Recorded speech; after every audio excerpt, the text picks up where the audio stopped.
Olá, irmãos amados, graça e paz a todos. Sejam muito bem-vindos a mais um vídeo do canal Uma Família em Cristo. Eu sou a Kíssula e hoje, para honra e glória do nosso Pai, faremos a leitura do 129º dia, seguindo com o livro de 1 Samuel, capítulo 5, versículo 1, ao capítulo 7, versículo 17. Livro de João, capítulo 6, versículos 1 ao 21.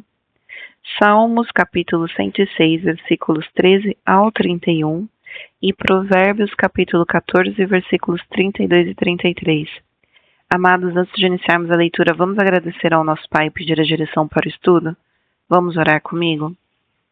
Pai amado, graças te damos por tudo. Te agradecemos pelo teu amor, pelo teu cuidado e te pedimos perdão por todos os pecados cometidos. Te pedimos que o Espírito Santo de Deus nos dê a direção na leitura, para que nós tenhamos entendimento da tua palavra de acordo com a tua vontade. Que esse estudo venha aproximar a nossa vida da tua presença. Que assim seja em nome do Senhor Jesus Cristo. Amém.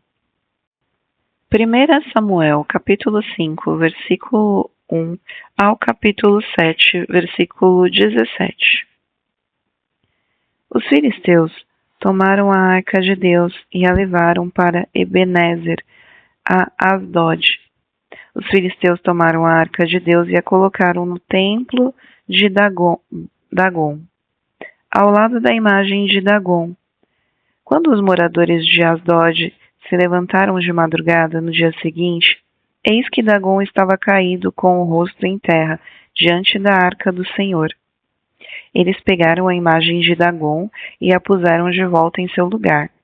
Levantando-se de madrugada no dia seguinte, pela manhã, eis que Dagon estava caído de bruços diante da arca do Senhor.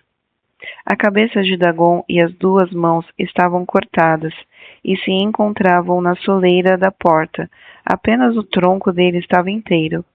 Por isso, os sacerdotes de Dagon e todos os que entram no templo de Asdod não pisam na soleira da porta até o dia de hoje.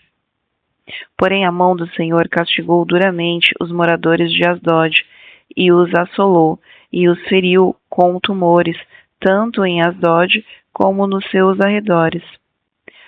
Quando os homens de Asdod viram o que estava acontecendo, disseram: a arca do Deus de Israel não deve ficar entre nós, pois a sua mão é dura sobre nós e sobre Dagon, nosso Deus. Então enviaram mensageiros e reuniram todos os governos dos filisteus e perguntaram: que faremos com a arca de Deus de Israel?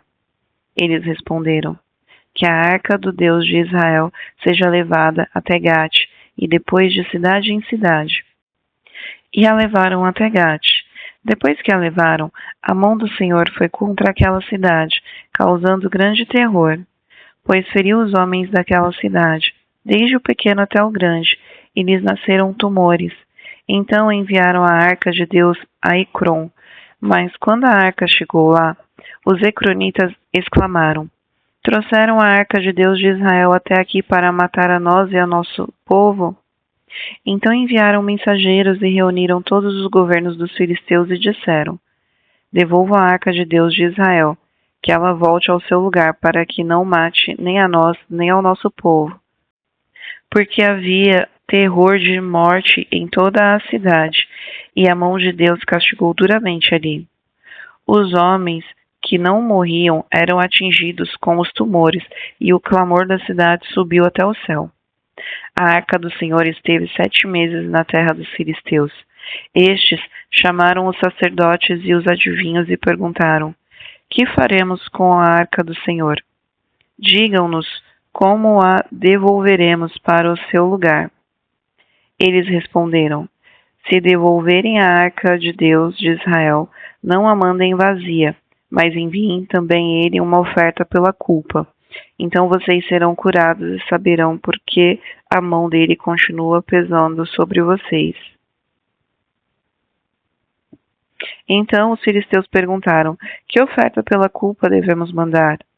Os sacerdotes e adivinhos responderam: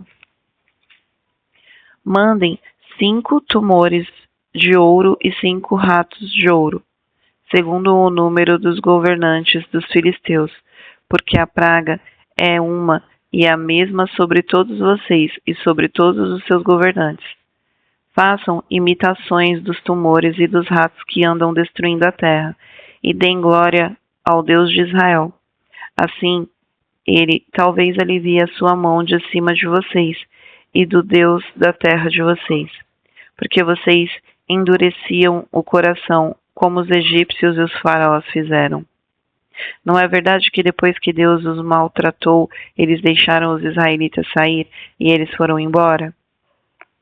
Agora, pois, façam um carro novo, arranjem 2 vacas com crias, sobre as quais nunca foi colocado jugo, e amarrem as 2 ao carro.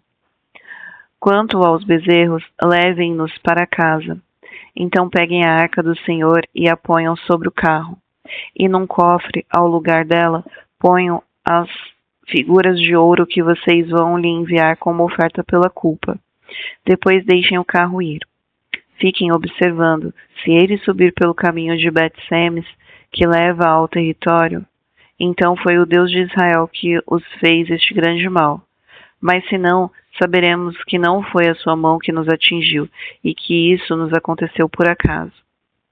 Os homens fizeram isso, pegaram 2 vacas com crias e a amarraram ao carro, e encerraram os seus bezerros em casa, junto com o cofre que continha os ratos de ouro e as imitações dos tumores.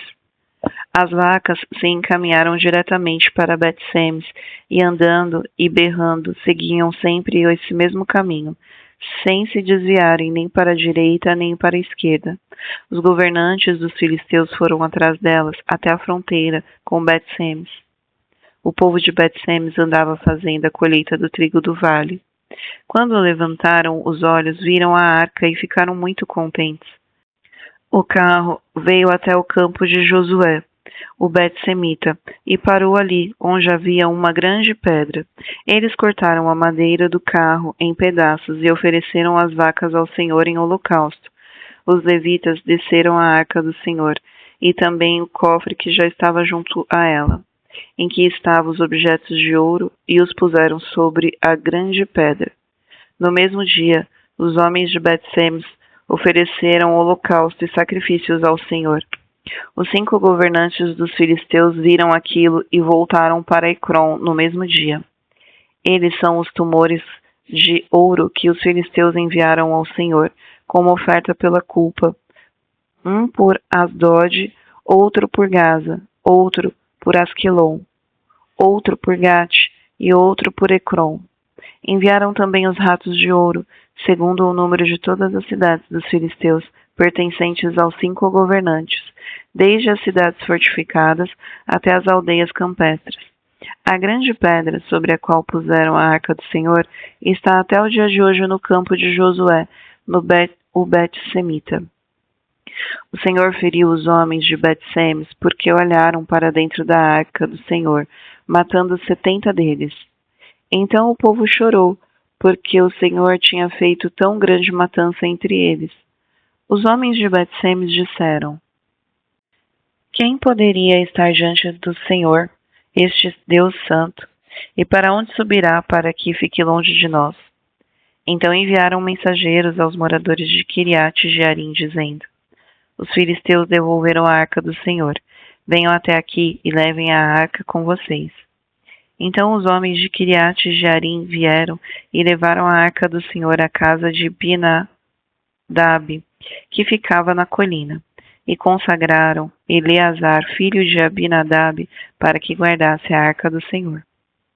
Desde aquele dia, a arca ficou em Quiriate-Jearim, e tantos dias se passaram que chegaram a 20 anos, e toda a casa de Israel dirigia lamentações ao Senhor. Samuel falou a toda a casa de Israel, dizendo: se é de todo o coração que vocês estão voltando ao Senhor, então tirem do meio de vocês os deuses estranhos e os astarotes. Preparem o coração ao Senhor e sirvam somente a Ele. Ele livrará vocês das mãos dos filisteus. Então os filhos de Israel tiraram de seu meio os Baalins e os astarotes e serviram só ao Senhor. Samuel disse mais: Congreguem todo Israel em Mispa, e eu vou orar por vocês ao Senhor. Congregaram-se em Mispa, tiraram água e derramaram diante do Senhor, jejuaram aquele dia e ali disseram: Pecamos contra o Senhor. E Samuel julgou os filhos de Israel em Mispa. Quando os filisteus ouviram que os filhos de Israel estavam congregados em Mispa, os governantes dos filisteus saíram para atacá-los. Quando os filhos de Israel ouviram isso, tiveram medo dos filisteus. Então os filhos de Israel disseram a Samuel: Não cesse de clamar ao Senhor, nosso Deus, por nós, para que ele nos livre das mãos dos filisteus. Então Samuel pegou um cordeiro que ainda mamava e o sacrificou em holocausto ao Senhor. Samuel clamou ao Senhor por Israel e o Senhor lhe respondeu. Enquanto Samuel oferecia o holocausto, os filisteus chegaram para lutar contra Israel. Mas naquele dia o Senhor trovejou com grande estrondo sobre os filisteus. Eles entraram em pânico e foram derrotados pelos filhos de Israel. Os homens de Israel saíram de Mispa, perseguiram os filisteus e os derrotaram até debaixo de Betcar. Então Samuel pegou uma pedra e a pôs entre Mispa e Sem. E lhe deu o nome de Ebenezer, dizendo: Até aqui nos ajudou o Senhor. Assim os filisteus foram abatidos e nunca mais vieram ao território de Israel, porque a mão do Senhor esteve contra eles todos os dias de Samuel. As cidades que os filisteus haviam tomado de Israel foram devolvidas desde Ecrom até Gate, e até os territórios ao redor delas Israel tirou das mãos dos filisteus. E houve paz entre Israel e os amoreus. E Samuel julgou Israel durante todos os dias de sua vida. De ano em ano fazia uma volta passando por Betel, Gilgal e Mispa, e julgava Israel em todos esses lugares. Porém voltava a Ramá, porque a sua casa estava ali, onde julgava Israel e onde edificou um altar ao Senhor. Livro de João, capítulo 6, versículo 1 ao versículo 21. Depois dessas coisas, Jesus atravessou o mar da Galileia, que é o de Tiberíades. Uma grande multidão o seguia, porque tinham visto os sinais que ele fazia na cura dos enfermos. Então Jesus subiu ao monte e sentou-se ali com os seus discípulos. Ora, a Páscoa, festa dos judeus, estava próxima. Então Jesus, erguendo os olhos e vendo que uma grande multidão se aproximava, disse a Filipe: Onde compraremos pão para lhes dar de comer? Mas Jesus dizia isso para testá-lo, porque sabia o que estava para fazer. Filipe respondeu: Nem mesmo 200 denários de pão seriam suficientes para que cada um recebesse um pedaço. Um dos discípulos, chamado André, irmão de Simão Pedro, disse a Jesus: Aqui está um menino que tem 5 pães de cevada e 2 peixinhos. Mas o que é isto para tanta gente? Jesus disse: Façam com que todos se assentem no chão. Havia muita relva naquele lugar. Assim os homens se assentaram e eram quase 5.000. Então Jesus pegou os pães e, tendo dado graças, distribuiu-os entre eles, e também igualmente os peixes, tanto quanto queriam. E quando já estavam satisfeitos, Jesus disse aos seus discípulos: Recolham os pedaços que sobraram, para que nada se perca. Assim, pois, o fizeram, e encheram 12 cestos de pedaços de pães de cevada, que sobraram depois de que todos tinham comido. Quando as pessoas viram o sinal que Jesus havia feito, disseram: Este é verdadeiramente o profeta que dizia vir ao mundo. Jesus ficou sabendo que estavam para vir com a intenção de fazê-lo rei à força. Então ele se retirou outra vez, sozinho para o monte. Ao final do dia, os discípulos de Jesus desceram para o mar, e entrando num barco, passaram para o outro lado, rumo a Cafarnaum. Já estava escuro e Jesus ainda não tinha ido até onde eles estavam, e o mar começava a ficar agitado, porque soprava um vento forte. Os discípulos já tinham navegado uns 5 ou 6 quilômetros, quando viram Jesus andando sobre o mar, aproximando-se do barco, e ficaram com medo. Mas Jesus disse-lhes: Sou eu, não tenham medo. Então eles o receberam com alegria, e logo o barco chegou ao seu destino. Livro de Salmos, capítulo 106, versículos 13 ao 31. Logo, porém, se esqueceram das obras de Deus, e não esperaram pelos seus desígnios. Entregaram-se à cobiça no deserto, e nos lugares áridos puseram Deus à prova. Concedeu-lhes o que pediram, mas enviou-lhes também uma doença terrível. Tiveram inveja de Moisés no acampamento e de Arão, o santo do Senhor. A terra se abriu e engoliu Datã, e cobriu o grupo de Abirão. Um fogo se acendeu contra o grupo deles, as chamas devoraram os ímpios. Em Arobe fizeram um bezerro e adoraram o ídolo de metal fundido, e assim trocaram a glória de Deus pela imagem de um novilho que come capim. Esqueceram-se de Deus, seu Salvador, que no Egito havia feito coisas grandiosas, maravilhas na terra de Cã, tremendos feitos no Mar Vermelho. Deus os teria exterminado, como tinha dito, se Moisés, seu escolhido, não houvesse intercedido, impedindo que o seu furor os destruísse. Também desprezaram a terra aprazível e não deram crédito à palavra de Deus. Pelo contrário, murmuraram em suas tendas e não ouviram a voz do Senhor. Então lhes jurou de mão erguida que os havia de arrasar no deserto, e também espalharia entre as nações a sua descendência e os dispersaria por outras terras. Também se ajuntaram a Baal-peor e comeram os sacrifícios dos ídolos mortos. Assim, com tais ações, provocaram a ira do Senhor, e a peste se espalhou entre eles. Então se levantou Finéias e executou o juízo, e a peste cessou. Isso lhes foi atribuído como justiça de geração em geração, para sempre. Livro de Provérbios, capítulo 14, versículo 32 e 33. O ímpio é derrubado pela sua maldade, mas o justo até na morte tem esperança.